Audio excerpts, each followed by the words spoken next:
తెలుగు చిత్ర పరిశ్రమలో చాలామంది ప్రాణ స్నేహితులు ఉన్నారు. వారిలో త్రివిక్రమ్ శ్రీనివాస్, పవన్ కళ్యాణ్ జంట ఒకటి. ఎన్నో వేదికల మీద వీడి స్నేహం యొక్క గొప్పతనం అందరికీ తెలిసింది. స్నేహం గొప్పతనం స్నేహితుడి కోసం ఏదైనా చేసినప్పుడే బయటపడుతుంది అంటారు.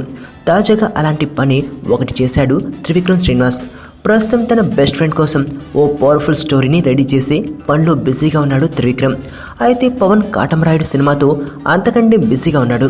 ఈ సినిమా కంప్లీట్ అయి త్రివిక్రమ్ మూవీ సెట్స్ పైకి వెళ్లేందుకు సుమారు 3 నెలల సమయం పడుతుందని అంచనా. ఈ సమయంలో ఒక సినిమా చేసి పెట్టాలని త్రివిక్రమ్కు ఓ భారీ ఆఫర్ వచ్చినట్లు తెలుస్తోంది. గాను ఈ మాటల మాత్రుడికి దాదాపు 10 కోట్లు మొట్ట చెప్తాం అన్నారట. అయినప్పటికీ త్రివిక్రమ్ దాన్ని వదులుకున్నారట. తన కాన్సన్ట్రేషన్ మొత్తం పవన్ మూవీపై మాత్రమే ఉందని, ఈ మధ్యలో మరో సినిమా చేసే ఆలోచన లేదని సదరు నిర్మాతకు తేల్చి చెప్పారట. కాబట్టి వీరి స్నేహం ఎంత గొప్పదో కదా. Keep it up Trivikram.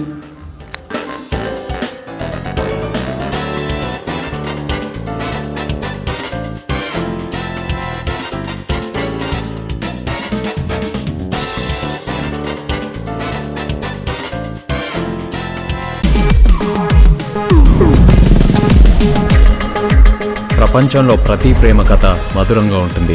మనది మనకు మరీ అద్భుతంగా ఉంటుంది. నా ఫీలింగ్స్ ఎక్స్ప్రెషన్స్ అన్నీ పేపర్ మీద రాసి తనకి ఇస్తాను రా. అవసరమా రా ఇదంతా? ఇన్ఫాచ్యువేషన్ రా. రే, అమ్మాయిని చూసిన వెంటనే అలా